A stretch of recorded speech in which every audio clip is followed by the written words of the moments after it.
Hi viewers, welcome to our channel. So Vizag steel plant ప్రైవేటీకరణకు సంబంధించి పెద్ద చర్చ జరిగింది, ఉద్యమాలు జరిగాయి, మనంతా కూడా చూసాం. అయితే రీసెంట్గా ఇప్పుడు కేంద్ర బడ్జెట్ ఏదైతే ప్రవేశపెట్టిందో దాంట్లో స్టీల్ ప్లాంట్కి ఒక 11,000 crores అయితే అనౌన్స్ చేసింది. మరి ఇప్పుడు ప్రైవేటీకరణ ఆగినట్టేనా?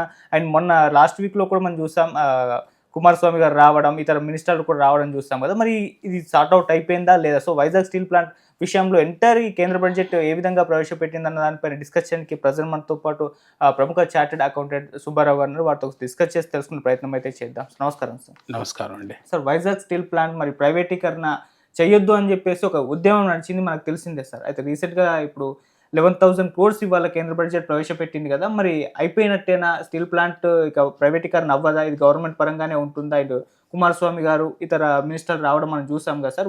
వాళ్ళు ఏం చెప్తున్నారు సార్ ఈ బడ్జెట్ విషయంలో? స్టీల్ ప్లాంట్ పైన మీ విశ్లేషణ ఏంటి సార్? అంటే ఈ బడ్జెట్లో 11,000 crores కాదు యాక్చువల్గా. ఏంటంటే లాస్ట్ మంత్ ఏదైతే ప్రైమ్ మినిస్టర్ గారు ఏదైతే ఏపీ విజిట్ చేశారో, ఏపీ విజిట్ చేసి వెళ్ళిన తర్వాత ఆ క్యాబినెట్లో అనేది ఒక 11,440 crores అనేది వైజాగ్ స్టీల్కి సంబంధించి ఒక ఫైనాన్షియల్ అసిస్టెన్స్ ప్యాకేజ్ అనేది అనౌన్స్ చేయడం జరిగింది. ఈ ప్రాసెస్లో ఒక లాస్ట్ వీక్లో మన స్టీల్ మినిస్టర్ కుమారస్వామి గారు, అట్లాగే అక్కడ శ్రీనివాస్ వర్మ గారు, తర్వాత స్టీల్ సెక్రటరీ గారు, అక్కడ ఎంపీలు వాళ్ళందరూ కూడా స్టీల్ ప్లాంట్ విజిట్ చేయడం జరిగింది. ఈ ప్రాసెస్లో వాళ్ళు ఎందుకు విజిట్ చేశారు స్టీల్ ప్లాంట్లో? అక్కడ ఎంప్లాయీస్తో డిస్కస్ చేయాలి, అసలు ప్రజెంట్ పొజిషన్ ఎట్లా ఉంది, దాన్ని ఎట్లా రివైవ్ చేస్తాము అని వాళ్ళకి ఎంప్లాయీస్కి ఎక్స్ప్లెయిన్ చేయటం. ఇది ప్రైవేటైజేషన్ కాదు, ప్రైవేటైజేషన్ లేకుండా దీన్ని ముందుకు తీసుకుపోదాం అనే ఒక హామీ ఇచ్చి వాళ్ళు కొంత కాన్ఫిడెన్స్ బిల్డ్ చేయాలనే ఉద్దేశంతో దాన్ని విజిట్ చేయడం జరిగింది. ఆ విజిట్ చేసినప్పుడు విజిట్ చేశారు స్టీల్ మినిస్టర్ గారు, కుమారస్వామి గారు ప్రెస్ మీట్ పెట్టడం. ఆ ప్రెస్ మీట్లో ఆయన కొంత వివరంగా చెప్పడం జరిగింది. ఆ చెప్పే క్రమంలో ఆయన ఏం చెప్పాడంటే, ఆల్మోస్ట్ 12 minutes 13 minutes ఆయన స్పీచ్ ఉంది. ఆ స్పీచ్లో ఆయన వైజాగ్ స్టీల్ యొక్క పాస్ హిస్టరీని కొంత చెప్పుకుంటూ వచ్చాడు. ఏం చెప్పాడు? వైజాగ్ స్టీల్ లాస్ట్ 30 yearsలో ఆల్మోస్ట్ మోర్ దాన్ 15 years ప్రాఫిట్లో ఉంది. 2013-14లో ఎప్పుడైతే 3 million tons తోటి వాళ్ళు ప్రొడక్షన్ చేస్తున్నారో అప్పుడు ప్రాఫిట్లోనే ఉంది. తర్వాత నెక్స్ట్ ఎప్పుడైతే 6 million tonsకి వాళ్ళు పెంచారో 2007లో, ఆ తర్వాత 7.3 million tonsకి పెంచడం జరిగింది. ఈ కార్యక్రమంలో ప్లాంట్ ఎక్స్పాన్షన్ ప్రాసెస్లో కొంత క్యాపిటల్ ఇన్వెస్ట్మెంట్ జరిగింది. ఫస్ట్ టైం 11,000 crores జరిగింది. తర్వాత ఇంకొక 5,000 crores జరిగింది. మొత్తం అప్రాక్సిమేట్గా 6,000 crores అనేది క్యాపిటల్ ఎక్స్పాన్షన్లో పెట్టడం జరిగింది. అప్పటి నుంచి ప్లాంట్కి నష్టాలు వస్తున్నాయి అనే కార్యక్రమం అనేది చెప్పడం జరిగింది. అది చెప్తూ ఆయన ఏం చెప్పారంటే, స్టీల్ ప్లాంట్ నిజంగా కూడా చాలా చెప్పుకోదగినటువంటి ఫ్యాక్టరీ. ఇది నేషన్ కంటే మన ఇండియాకి చాలా కాంట్రిబ్యూట్ చేసింది. ఈవెన్ దో మన సెంట్రల్ గవర్నమెంట్ వచ్చేసి ఇనీషియల్గా ఒక 5,000 crores దాంట్లో ఇన్వెస్ట్మెంట్ చేసిన, బట్ ఏదైనా కానీ అది ఆల్మోస్ట్ నేషన్కి 45,000 crores కాంట్రిబ్యూట్ చేసింది అనేది ఆయన చెప్పడం జరిగింది. చెప్తూ లాస్ట్ టైం ఏదో జిఎస్టీ వచ్చినప్పుడు ఒక 500 crores సెంట్రల్ గవర్నమెంట్ అడ్జస్ట్ చేశారు. తర్వాత బ్యాంక్స్ ఏదో లోన్స్ ఉంటే వాళ్ళు ఎన్పిఏ చేస్తామన్నప్పుడు ఒక కొంత 1,140 crores ఏమో బ్యాంక్స్ పే చేయడం జరిగింది. సో ఆల్రెడీ 1,160 crores జరిగింది. దాంతోపాటు ఇప్పుడు ఏదైతే మనకి 11,440 crores అనేది దీనికి అనౌన్స్ చేయడం జరిగింది అనేది ఆయన చెప్పడం జరిగింది. ఆ ప్రాసెస్లో 11,440 crores ఎప్పుడైతే అనౌన్స్ చేశారో దాంట్లో వాళ్ళు చెప్పింది ఏంటంటే, దీంతో కొంత ఈక్విటీ కాంపనెంట్ ఉంటుంది, కొంత ప్రిఫరెన్స్ కాంపనెంట్ ఉంటుందని చెప్పారు. సో ఈక్విటీ కాంపనెంట్ ఎంత, ప్రిఫరెన్స్ కాంపనెంట్ ఎంత అని చూసినప్పుడు ఈక్విటీ కాంపనెంట్ ఏమో 10,300 crores అన్నారు. ప్రిఫరెన్స్ కాంపనెంట్ వచ్చేసి 1,140 crores అన్నారు. సో ఈ ప్రాసెస్లో 1,140 crores అన్నప్పుడు ఈ ప్రిఫరెన్స్ షేర్స్ కానీ ఈక్విటీ కాంట్రిబ్యూషన్ కానీ డెఫినెట్గా ఇమీడియట్గా రీపేమెంట్ చేయాల్సిన అవసరం లేదు. సో ఏదైతే ఆ కాంట్రిబ్యూషన్ చేశారో అది వెల్ అండ్ గుడ్, మన యాక్సెప్టబుల్ కాంట్రిబ్యూషనే. ప్రిఫరెన్స్ షేర్స్ వచ్చేసి 10 years తర్వాత రీపే చేయాలి విత్ 7% నాన్ క్యుములేటివ్ అన్న ఈక్విటీ అన్నా కానీ ఆ ఫైనాన్షియల్ అసిస్టెన్స్ అనేది ఇవ్వడం కూడా మంచి పరిణామమే. బట్ ఈ ప్రాసెస్లో వాళ్ళు ఆ ఫైనాన్షియల్ అసిస్టెన్స్ ఇచ్చాము, ఈ 11,440 crores ఆల్రెడీ 1,640 crores అంతకుముందు పే చేస్తున్నాం కాబట్టి రిమైనింగ్ 9,800 crores అనేది స్టీల్ ప్లాంట్కి ఇస్తాము అనేది వాళ్ళు చెప్పే విషయం. ఈ 9,800 crores అనేది ఎట్లా ఇస్తాం? దాన్ని రీపేమెంట్ ఆఫ్ లయబిలిటీ చేయడానికి ఇస్తామా, లేకపోతే ప్లాంట్ మెయింటెనెన్స్ కోసం ఇస్తామా, లేదా వర్కింగ్ క్యాపిటల్ కోసం ఇస్తామా, నడపడానికి ఇస్తామా అనేది ఎక్కడ క్లారిటీ ఇవ్వలేదు. ఓకే. బట్ ఆ స్టీల్ సెక్రటరీ గారు ఏం చెప్పారంటే దీన్ని మొత్తం కూడా మేము ఇవ్వకపోవచ్చు, కొంత రీపేమెంట్ ఆఫ్ ఏదైతే మనకి డెట్స్ ఏదైతే ఉన్నాయో రీపేమెంట్ కోసం ఇవ్వడం జరుగుతుంది అనేది ఆయన కొంచెం ఇంటి ఇవ్వడం జరిగింది. ఆ ప్రాసెస్లో కుమారస్వామి గారు ఏం చెప్పారంటే డిసెంబర్లో 14,000 మెట్రిక్ టన్స్ వచ్చేసి పర్ డే జరిగింది ప్రాసెస్, ప్రొడక్షన్ జరిగింది. సో ఇదే ప్రొడక్షన్ ప్రాసెస్ ముందు నడుపుకుంటూ పోయి థర్డ్ బ్లాస్ట్ ఫర్నిచర్ ఏదైతే ఉందో దాన్ని కూడా జూలై కల్లా మనం జూన్కి మనం దాన్ని ఓపెన్ చేసుకోవచ్చు. సో ఈ 3 months 4 months మీరు బాగా కష్టపడితే ఎంప్లాయీస్ డెఫినెట్గా ఇది ప్రాఫిట్లోకి టర్న్ అవుతుంది, ఇది సస్టైన్ అవుతుంది అనేది ఆయన చెప్పడం జరిగింది.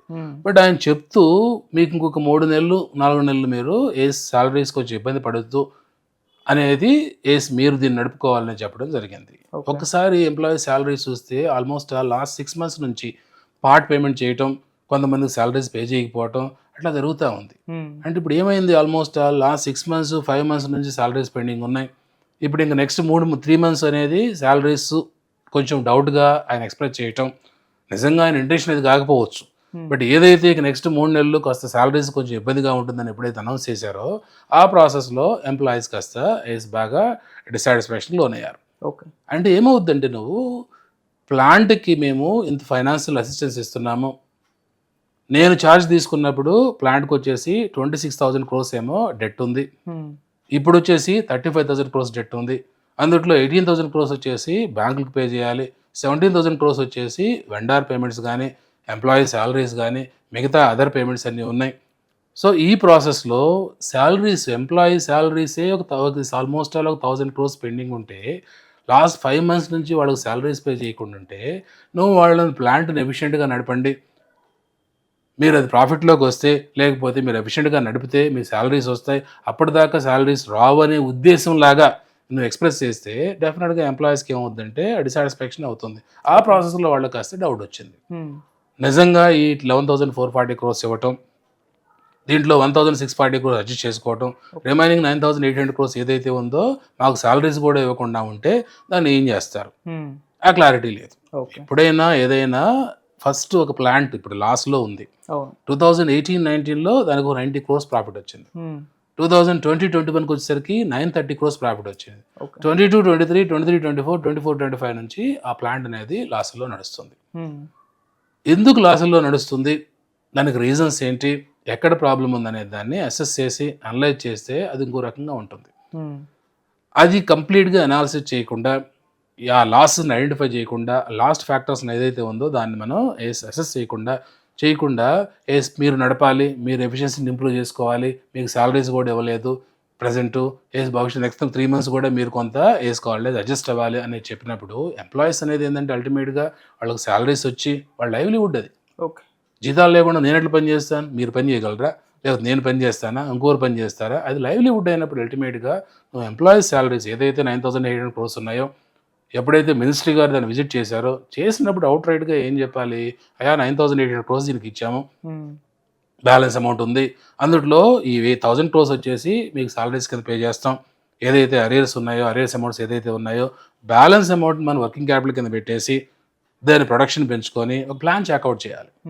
ఇప్పుడు నీకు ఏమవుతుందంటే 35,000 crores అప్పులు ఉన్నాయంటే 18,000 crores వచ్చేసి బ్యాంకులకు లోన్స్ ఉన్నాయి. బ్యాంక్ నువ్వు కన్విన్స్ చేయొచ్చు, ఒక 3 months ఆగండి, 4 months ఆగండి, మీ ఇన్స్టాల్మెంట్స్ మేము రీపే చేస్తామని చెప్పొచ్చు. మిగతా వెండర్స్కి ఏమవుతుందంటే కొంచెం మనం అడ్జస్ట్ చేయొచ్చు. అట్లా ఏదైనా ఒక plan detail plan of production మనం కొంచెం చేసుకొని దాన్ని ఎంప్లాయీస్ ప్రజెంట్ చేసి ఉంటే ఎంప్లాయీస్ కాస్త కాన్ఫిడెన్స్ వచ్చేది. ఓకే.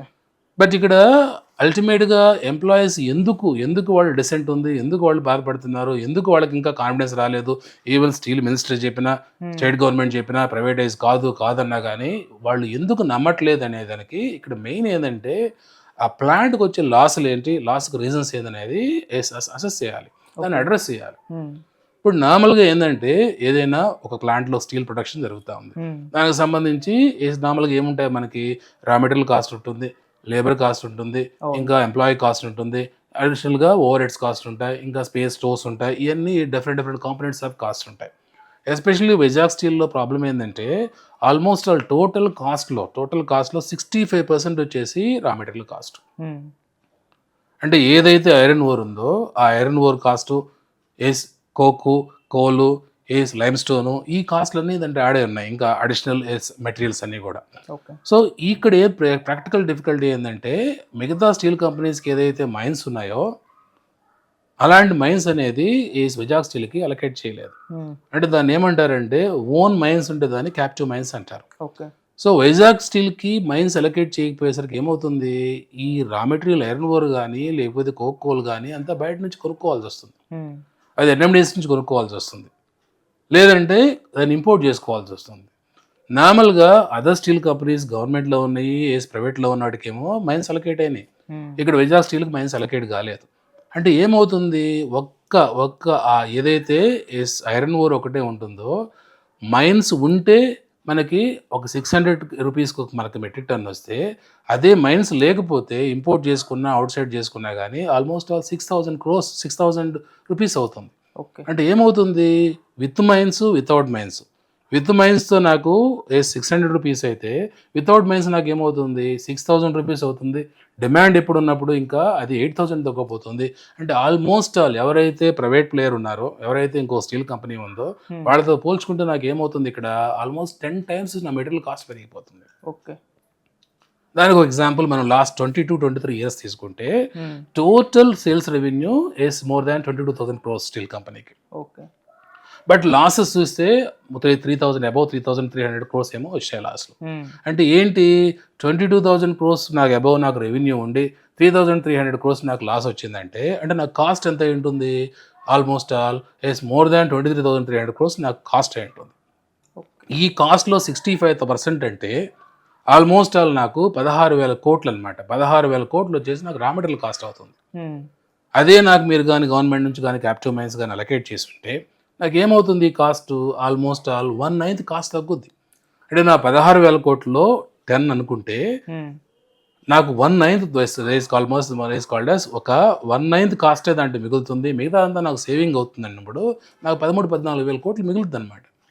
అంటే ఏంటి, ఇక్కడ గవర్నమెంట్ నాకు కానీ క్యాప్టివ్ మైన్స్ కానీ అలొకేట్ చేస్తే ఆటోమేటిక్గా ప్లాంట్ అనేది కాస్ట్ తగ్గుతుంది, నాకు వైబుల్ అవుతుంది, ప్రాఫిట్లోకి వస్తుంది. కాబట్టి మీరు 11,440 crores ఇవ్వటం, రెవెన్యూ ప్యాకేజ్ కింద ఇవ్వటం, దీనికి ఏదో బూస్టప్ చేయడం అనేది మంచి విషయమే. బట్ దీంతో పాటు ఏంటంటే మీరు మా క్యాప్టివ్ మైన్స్ ఇస్తే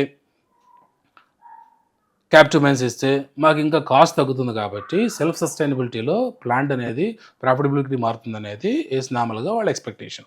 దీనికి గవర్నమెంట్ ఏం చెప్తుందంటే ఇక్కడ ఆల్రెడీ మైన్స్ ఏదైతే ఉన్నాయని అలొకేట్ చేయడం జరిగింది, ఫర్దర్గా మైన్స్ అలొకేషన్ లేదు అనేది ఏదో చెప్పారనేది ఒక విషయం.